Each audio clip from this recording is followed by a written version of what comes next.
This is what the staple length of the wool looks like. You're 4.5 months old and I still can't tell what you are. Goldenrod yellow, why not? There it is! It's finally time for a little baby Mocha to join everyone else. This will be plenty of dye. We have achieved the most luxurious yellow. Good morning. It is pretty cold out there and also kind of rainy, so it's definitely very much autumnal, but that means that it is the last season or last amount of okay enough weather for washing wool outside. So today I will be washing some different wool than my usual Estonian white-headed white sheep's fleece. So let's do it.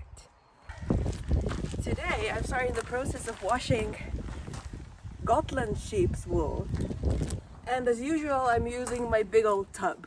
I got this Gotland sheep's fleeces, many fleeces, or it's been picked, so it's like the mixed fleeces of several sheep.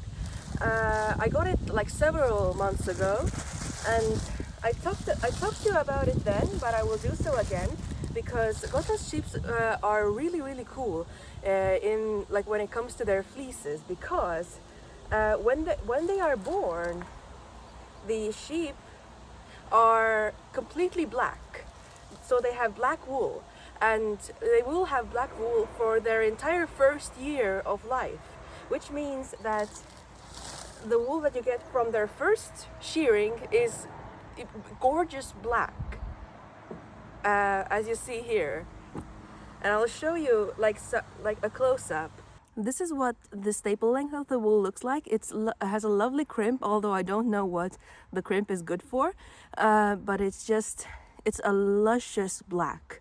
And a black sheep's wool is relatively rare, so I'm very happy to have it. But the interesting thing about the Gotland sheep is that as they age, their wool gets lighter in color and a lot different in texture as well. So as you could see, this had a pretty regular sheep's wool texture, but as they age and their wool gets lighter and more like light gray in color, it becomes super silky. And I do have some like older Gotland sheep's wool as well, but I'm not going to process that today, just because I wanted to start spinning some black wool soon. I will first have to, of course, wash it and then dry it and then card it, and then I will be able to spin it. But I am very happy with this wool that I got, because I mean, in addition to this already being like super well picked through, like there are absolutely no poopy bits here, and there is basically no vegetable matter either. So instead of my usual taking a whole sheep's fleece and like picking through the bad bits and throwing those away, I can just scoop what I want from the bag and put it into my vat for washing. So and it's just so luxurious. I love it. And although I'm not sure how much to put in at the moment, I think maybe a little bit more. Yes, this will be what I will be working with. Just look at all this, it's gorgeous, it's so pretty. And because I have plenty of rainwater still left in the vat, which I am not going to be using for the garden because of reasons, and also the garden is pretty much done with its growing season as well, I'm just packing up this mesh so that if any leaves or stuff falls in, I can like get rid of it more easily and I don't have to pick it through the wool. So this is not the best. I can just hold it up like this. So I just let the wool sit in rainwater for about a day. So tomorrow is going to be the actual like big wool washing event that takes some time and patience, but I'm happy that I can still do it outside, because doing it inside is like an ordeal. But it's just like it's kind of warm enough outside still to like be able to wash it in hot water outside without the water really cooling down too much, and like still being hot enough to like dissolve the fat, the fatty lanolin that is in the wool. And initially the wool does need some smooshing because it is very difficult to get it soaked initially. And as you can see, it is quite dirty still, even though it was very well cleaned by the person I got it from.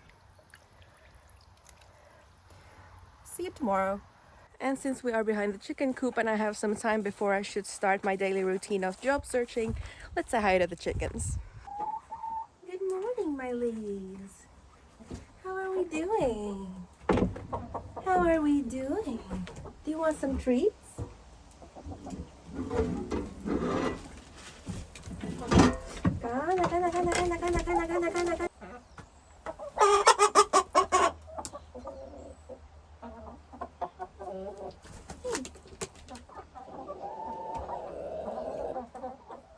No, you don't want to be on my lap today.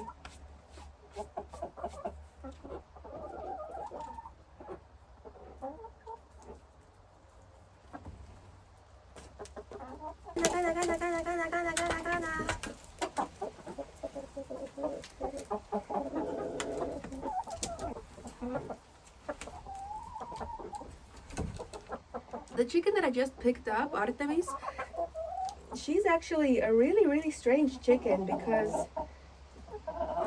like I still can't quite tell if she's a he or a she. Yeah, you're a weird one. Because like I have never heard her crow, never. Although that might have to do with Robert being here, because Robert is like very much the head honcho of the bunch and crows all the time. But Artemis, like she does have like the more pointed feathers at her neck and saddle, like roosters tend to do. But she doesn't act like a rooster. Like I can't really tell from the way that she behaves because like she has never crowed. There's only been one instance where I have seen her like bite someone at the back of the neck, but like roosters do before they do their thing. But that could have been just violence. So like I couldn't really tell from the ways that she did it because like the fellow chicken immediately screamed and ran away because she did that. So I can't be sure if it was like gang violence or the attempt to do the deed. So yeah, and also I have seen her titbitting once, and titbitting is like the. Do you want to come up now? And titbitting is something that they do when they find some like nice treat that they want to share with everyone, and they like call someone over, and that is like typically like a rooster behavior thing to do, like as the protector of the flock and like the person who looks after the chicken who looks after the flock.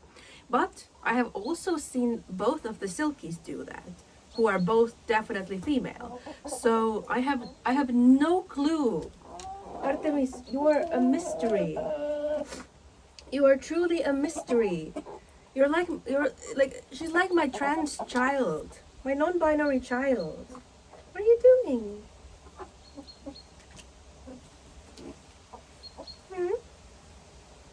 Also, sometimes when I pick her up and put her on my lap, she will actually stay there. I don't have treats for you. And she will like stay there and like even like go to sleep, and it's so cute. It is like the cutest thing ever. So I will be very sad if she does turn out to be a rooster. And oh, and one other characteristic that is like a weird one is that her comb and wattles, they are a little bit bigger than that of the chickens who are like of the youngsters who are definitely like hens. But they are like, why are you gently biting me? Why? Hmm? Do you want to come here?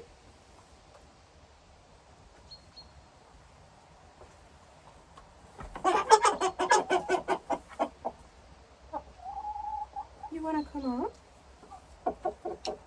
Hi. Hi. Are you happy now?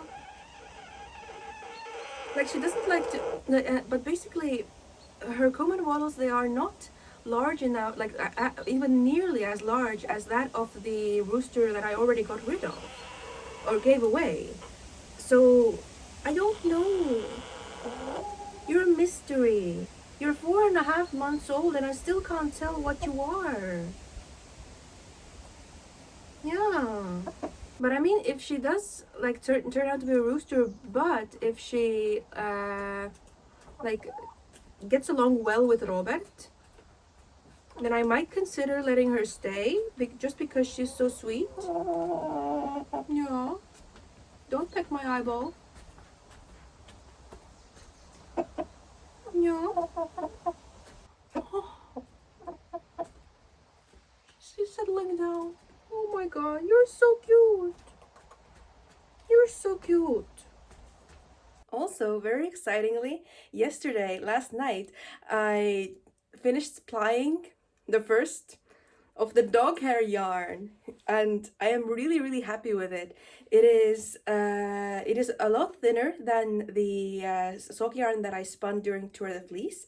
It is 314 meters per 100 grams, which makes it a lot closer to my goal grist of the Drops Fable yarn that I was trying to replicate for my mom to knit socks with, which is about 400 meters per 100 grams. So it's not quite there, but it is very close. So I think that this is actually thin enough for my mom to have, once again, 10 stitches per needle on, like she's used to. With the Tour de Fleece sock yarn, she had to do 9, which was not what she was used to. And you can't really tell when you're just looking at it on its own, but it is actually a lot more brown in shade than my regular sheep's wool yarn is. So it is like, so if you look at them like next to each other, there is quite a difference between the tones. So this is the dog hair yarn, and it is so cool to see like all the different variations of the that the dog hair has inside the yarn, because Riku has like many colors going on in his coat. Like Riku is the dog whose hair this is. He has like more orange tones and like brownish orange tones and a lot of white, and like some parts that are even sort of black.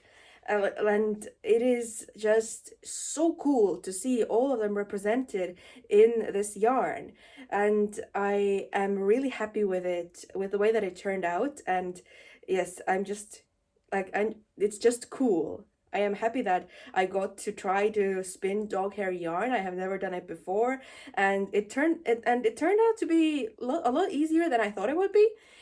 Possibly because I did do a 50/50 blend of dog hair and sheep's wool, and the sheep's wool helped a lot with keeping it more cohesive. So that was good. And I have decided what I'm going to do with it also.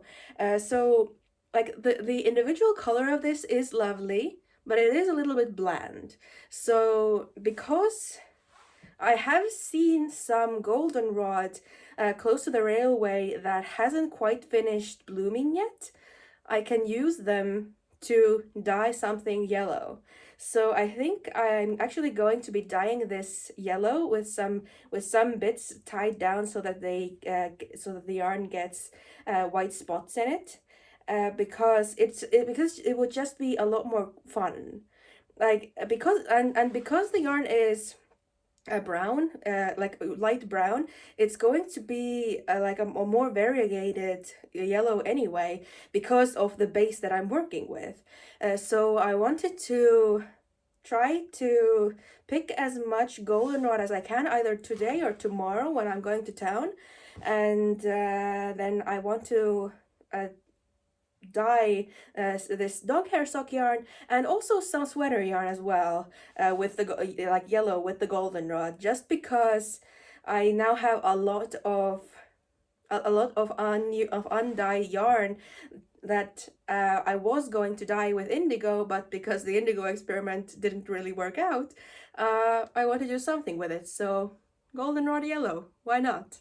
Good morning. It is raining very hard, of course, exactly at the time when I want to pick goldenrod for my dyeing project. So let's go.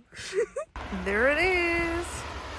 These ones are a little bit too spent, so I don't think they will give good dye, but these should be really good. Now I know there's a lot more of goldenrod if I went way down the railroad there, but that is a hike that I am not feeling like taking. And I do have like a fair amount, so I'm gonna say that this is enough and go do my weekly shopping now, indoors where it is not pouring rain. Today is Saturday, and that means that it's finally time for a little baby Mocha to join everyone else. So I'm gonna be letting you loose with everyone else. You don't even understand that you're not in the cage. So I hope that over the 2 weeks that she has spent in the cage and doing supervised mingling sessions with everyone else, she has like become enough part of the herd to sort of try to stick with everyone else, or at least the youngsters, hopefully. She's there at the moment, so that when it's time for everyone to go home, she will follow everyone. So let's see. This girl has literally chosen her first free act to be a literal mud bath right outside the enclosure. Like, girl, this is not the optimal environment for getting clean. Jeez, you look disgusting, girl. So now that the chickens have finished walking and I've put them all back in the cage, and Mocha went really well with everyone else, so I did not need to be worried about that. So now we just need to hope that Mocha survives the night with everyone else freely. But yeah, because I can't really do anything more to make her assimilate better into the flock, I've got to do my own thing until it turns out if she survives or not. So on to the yarn dyeing. I really should not have worried about the amount of goldenrod that I got, because this is very, very tightly packed, and this is the biggest pot, so this will be plenty of dye.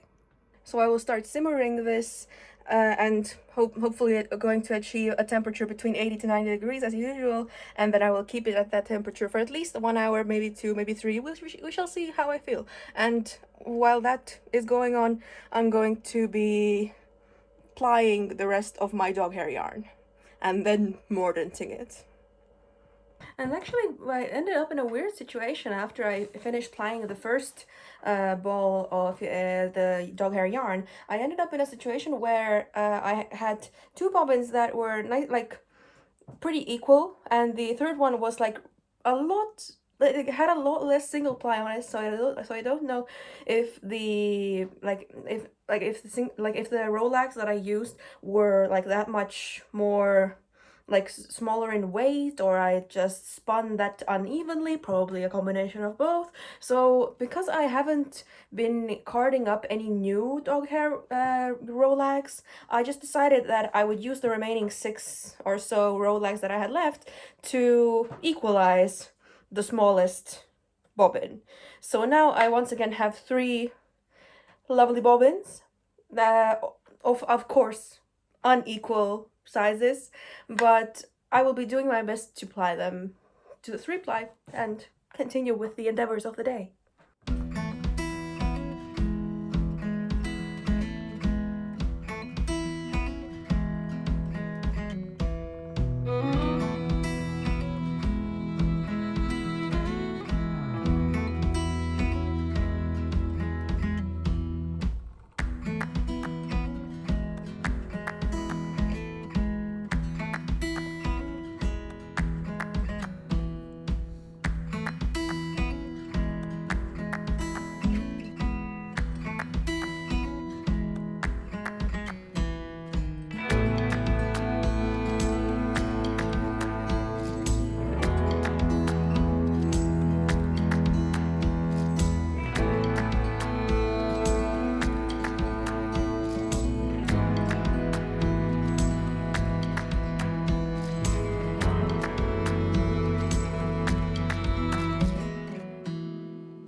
It is the next day, and we have achieved the most luxurious yellow. Just wait for it. Now it's still a little bit damp, so it might get a little bit less bright in color. But look at this. I mean, of course you can see the color better on the Tour de Fleece sock yarn that is like fully from sheep's wool, from white sheep's wool. So it's like the most, like the brightest yellow that you could get. And also you can see the white spots that I got from the places where I tied it. And this is what the dog hair sock yarn looks like when it's dyed yellow, and it is so cool. Like, it's like I don't know what I was expecting, because I know that there like the variations in the dog hair, like in just the different colors of the dog hair will show up still, but I didn't know how. And it is so cool how it has showed up with the all the variations in the dog hairs. Oh my goodness, I am so happy with this. We have such pretty yellow yarn, and we have a lot more of it as well. Like, I have 2 dog hair sock yarns, 1 sheep's wool sock yarn, and 2 sweater yarns as well that look like this. So, which is pretty much the same color as the sock yarn, maybe a little bit lighter because the fibers are less densely packed in the carded wool compared to the combed wool. But just, it is so cool. I truly think that this is the best yellow that I have gotten so far. Goldenrod really is just made to make yellow. So yes, I'm going to put these back to dry. And now it's time to actually get to the washing of the black sheep's wool, because I couldn't do it yesterday because I was using the big pot for the dyeing, and I couldn't use it for heating up the water for the washing process. So now we can finally wash the dark wool. I'm so happy. I'm so happy with the results.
Good morning.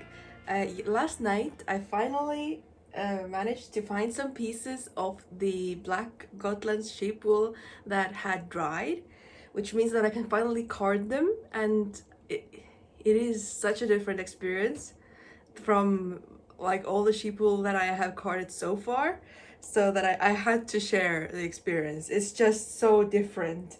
And the main difference is like that it does come from the fact that so far I have only been carding or like working with overall with either with Estonian white-headed sheep's wool, which is which is roughly like 50 to 58 microns usually, which makes it like a medium wool, I think.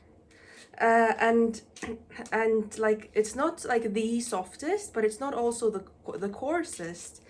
And I've been really enjoying it. And I mean, for example, the socks that I made out of the Estonia, that not I made, the socks of the yarn that I made out of the Estonian white-headed wool that was slightly crossed with Cheviot and Norwegian white breeds. Those socks turned out really soft. So I was like pleasantly surprised to see that a medium wool, when hand spun, could produce a garment that is just so like not scratchy. But I didn't know that the lamb's wool that is black can be so soft as well. I thought that like the wool doesn't look that soft because it doesn't have that luster that the adult's gray wool has, but it is still so super soft. It is like and when I googled it, it actually turns out that the Gotland sheep's wool does have like about a roughly a 30 micron fiber width, which makes it significantly a significantly finer fiber than what anything that I have worked with so far. And it does mean that because it is such a fine fiber, it would probably be best if I combed it, but the fiber length isn't that long really, and it's and it does have like unfortunately a bunch of second cuts, which means that the fiber length is uneven as well, and also the thickness of the locks is very variable. As you can see, it is very thin here and there's a lot more hair here, so it would be extremely awkward to use this for combing. So instead I'm carding it, and also that makes sense to it makes sense for me to card it because this is going to be a sweater that it will use both black and white yarn, and I already have a bunch of the white yarn spun and that has all been carded, so I don't want to mix methods in a single sweater. Not in this one, at least. It's not. Also, I am loving the fact that I am making a yarn for the second sweater of my plans, even though I haven't even cast on the first sweater that I am planning to make with my hand spun yarn. So yeah, I'm delusional slightly. But yes, it is so soft. It's like rabbit's hair. It's just so soft. It's incredible.